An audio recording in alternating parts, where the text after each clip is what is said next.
வணக்கம் சார். வணக்கம் சார். இன்னைக்கு வந்து முருகேசன் சாரு அகில இந்திய வானொலி நிலையத்திலேருந்து பணி சிறப்பாக செஞ்சு ஓய்வு ஒரு செய்தி கேட்டு தமிழ்நாடு டாக்டர் டாக்டர் ஜெயலலிதா மீன்வள பல்கலைக்கழக உறுப்பு கல்லூரியான பொன்னேரியில் உள்ள டாக்டர் எம்ஜிஆர் மீன்வள கல்லூரி மற்றும் ஆராய்ச்சி நிலையத்திலேருந்து வந்திருக்கேன் சார்.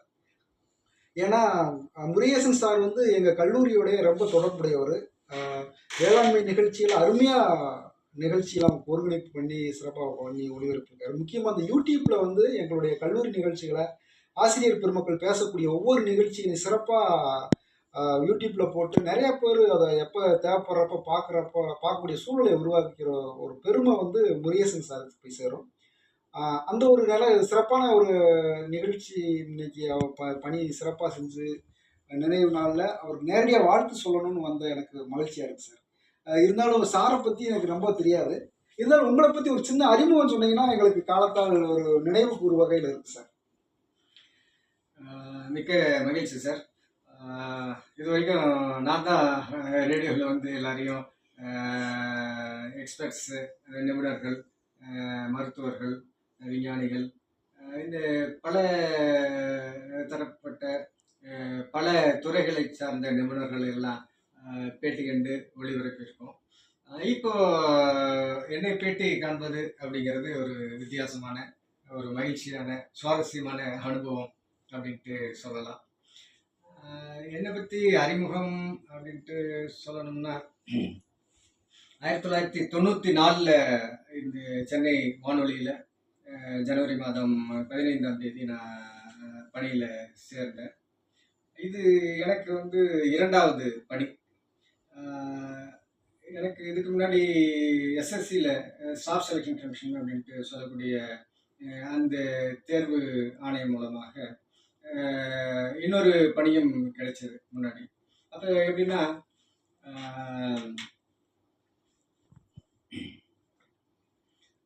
அதாவது மெயினாக கல்லூரி படிக்கும்போது அல்லது வந்து ஸ்கூல் படிக்கும்போதே நம்ம வந்து ஒரு அரசு பணியில் தான் சேரணும் அப்படிங்கிற ஒரு எண்ணம் உருவாச்சு. அப்போ பள்ளிக்கூடம் படிக்கும்போதே நிறைய இந்த லைப்ரரிலாம் போயிட்டு நிறைய புத்தகங்கள்லாம் எடுத்து வாசித்தேன். அப்பயே இந்த பிரெஞ்சு புரட்சி, லெனின், அந்த மாதிரியான புத்தகங்கள், உலக அளவில் இருக்கக்கூடிய புத்தகங்கள், அந்த வரலாறு மற்ற அந்த மாதிரியான புத்தகங்கள்லாம் படிச்சுட்டு இருப்பேன். அந்த மாதிரிலாம் இருக்கும்போது அந்த அரசு பணியில் சேரணும் அப்படிங்கிற மாதிரி ஒரு எண்ணம் அப்போதே வந்து உருவாச்சு. அப்போது படிக்கும்போது 10ஆம் வகுப்பு படிக்கும்போது அந்த டைம்லாம் அறிவியல் பாடப்பிரிவு அப்படிங்கிறது எனக்கு ரொம்ப பிடித்தமான ஒரு பாடம் அப்படின்ட்டு சொல்லலாம். அதில் தான் அதிக மதிப்பெண்களும் வாங்கினேன். மற்ற சப்ஜெக்டை விட, மற்ற பாடங்களை விட அறிவியலில் தான் வந்து இந்த விஞ்ஞானிகள் அப்படின்னாவே எனக்கு வந்து பிடிக்கும். அப்போது நிறைய பேர் படிப்போம் இல்லைங்களா, அந்த தத்துவ ஞானிகள், விஞ்ஞானிகள், அந்த மாதிரிலாம் இருக்கும்போது அதெல்லாம் எனக்கு பிடிக்கும். அதனால் சயின்ஸ் குரூப் தான் நான் வந்து ஜாயின் பண்ணேன்.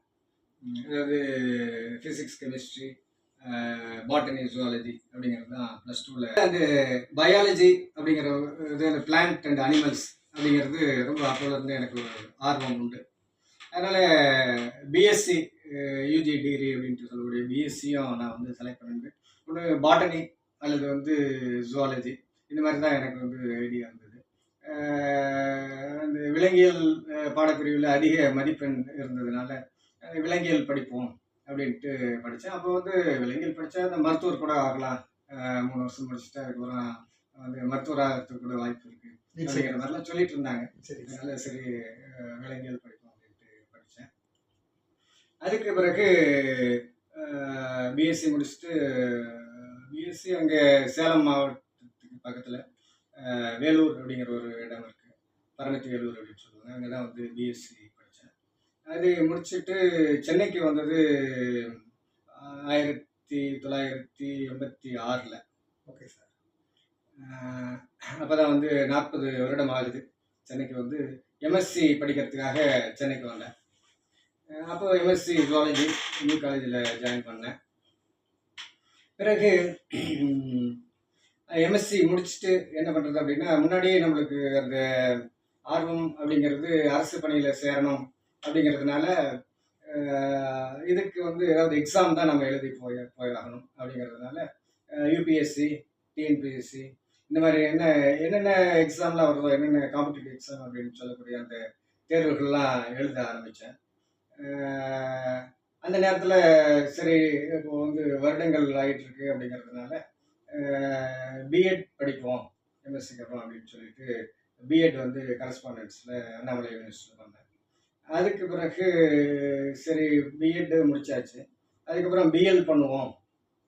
அது வந்து நம்மளுக்கு சர்வீஸ் ஓரியன்டாக ஏதாவது நம்ம வந்து சிவில் சர்வீசஸ் அந்த மாதிரி போகும்போது, பப்ளிக் சர்வீஸ் போகும்போது அது பயனுள்ளதாக இருக்கும் அப்படிங்கிற அந்த ஒரு ஐடியாவில் ஈவினிங் காலேஜ் பிஎல் இங்கே போட்டேன். அது ஹைகோர்ட் கேம்பஸில் இப்போ வந்து கல்லூரி இருக்கும். ஓகே. ஸோ அது பிஎல்லாம் அந்த முடிஞ்சது ஈவினிங் காலேஜ். அதுக்கு பிறகு தான் இந்த மாதிரி படிச்சுட்டு இருக்கும்போது, எக்ஸாம் எழுதிட்டு இருக்கும்போது ஸ்டாஃப் செலெக்ஷன் கமிஷனில் வந்து முதல் போஸ்டிங் அப்படிங்கிறது எனக்கு வந்தது. அது வந்து ரிட்டன் எக்ஸாம். அதுக்கு பிறகு இன்டர்வியூ இருக்கும். இன்டர்வியூ வந்து அதில் இன்டர்வியூக்கு முன்னாடி ஃபிசிக்கல் டெஸ்ட்லாம் இருக்கும். ஆமாம் சார். அந்த ஃபிசிக்கல் டெஸ்ட்டு, அந்த மங்கி ரோப்பு, அந்த மாதிரி நிறைய running, 800 metre running, long jump, high jump, இந்த மாதிரி எல்லாம் வந்து டஃப்பான ஃபிசிக்கல் டெஸ்ட் தான். ஸோ அது எனக்கு